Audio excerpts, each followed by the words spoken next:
There has been a lot of talk lately surrounding the Sacramento Kings and what's next for them as a franchise. They've got De'Aaron Fox, who had an all-star worthy season last year, but has taken a step back this year, and they've also got Tyrese Haliburton, who looked like a really solid player last year, but has shown signs of being able to be the go-to guy this year. A debate seems to have been recently ignited regarding these two young guards.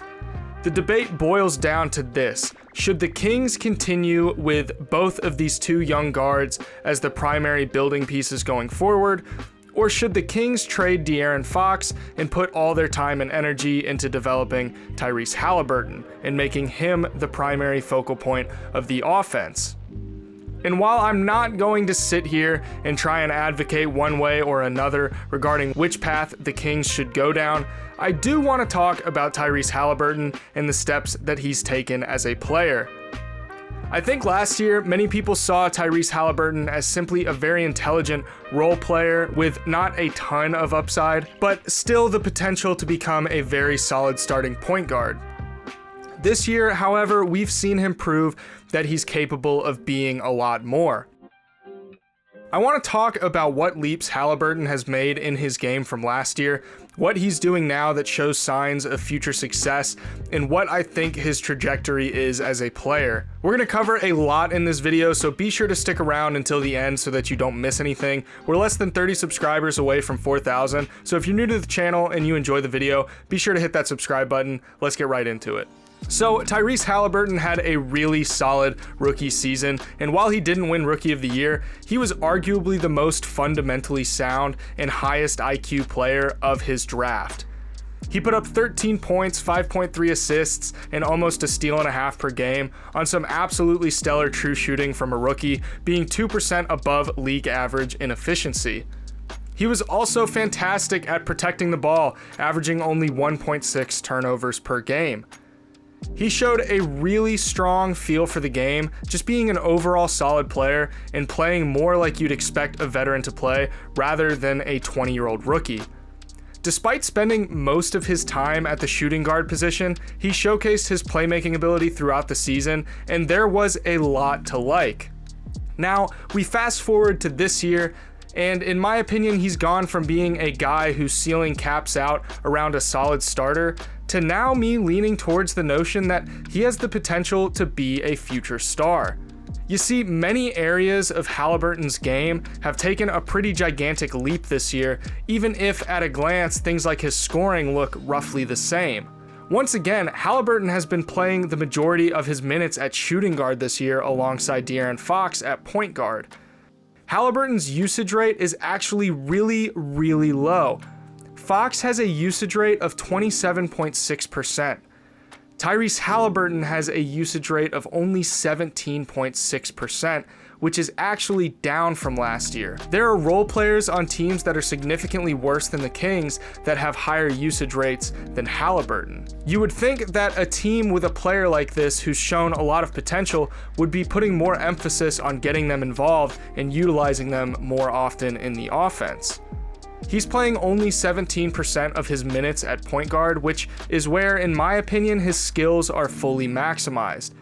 He's actually top 15 in the NBA in assists per game right now, despite his very limited usage rate and time spent at the shooting guard position. I really do think that if he played more point guard, these numbers would skyrocket from him. One of the reasons for his great playmaking this year is the incredible two-man game between Haliburton and Richaun Holmes. These two have a legitimately incredible connection, and this two-man game is one of the reasons Richaun Holmes is having arguably the best season of his career.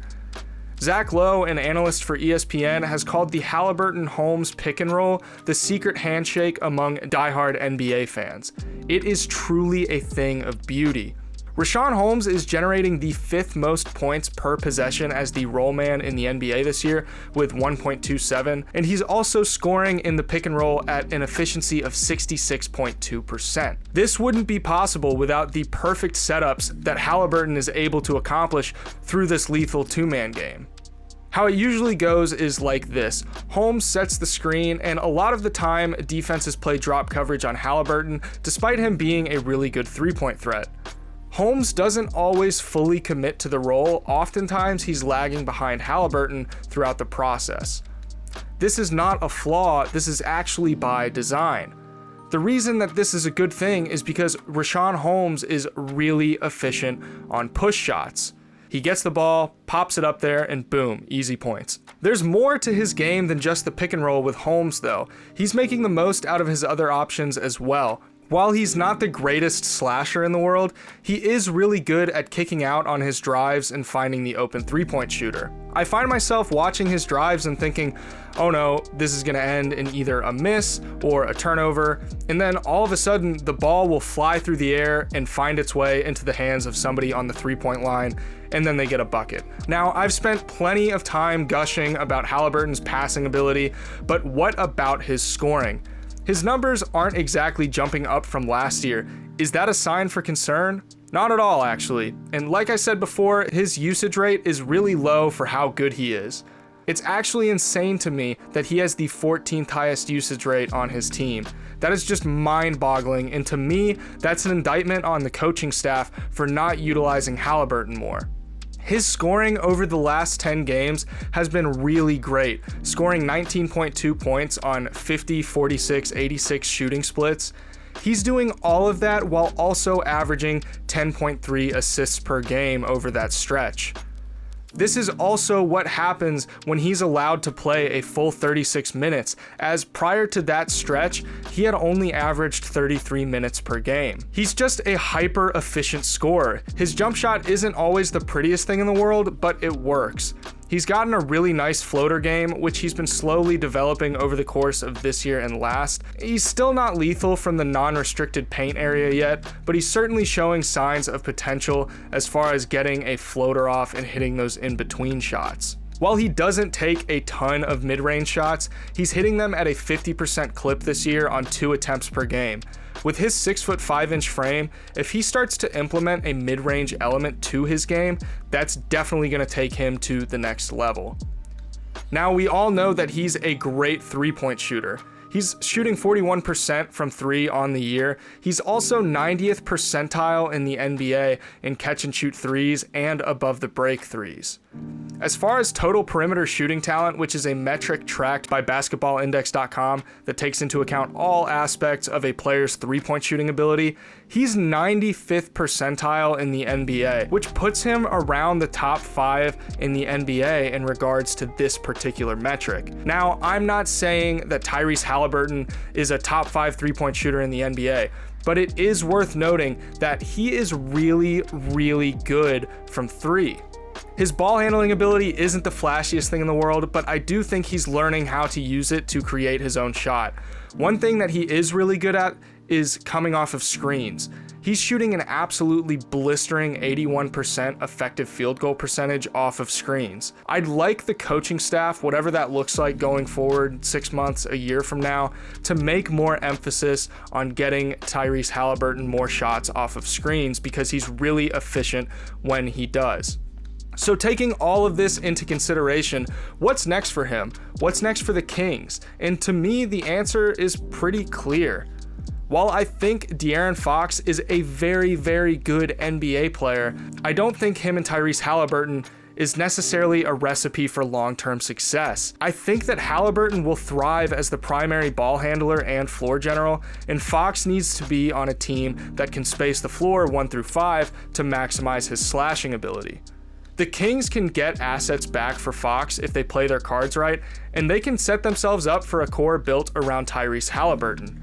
And while I don't know if Tyrese Haliburton is going to be a superstar, I do think he's the type of player that you can build around as your core piece because his game is predicated on making his teammates better, and I definitely think he can develop into a star.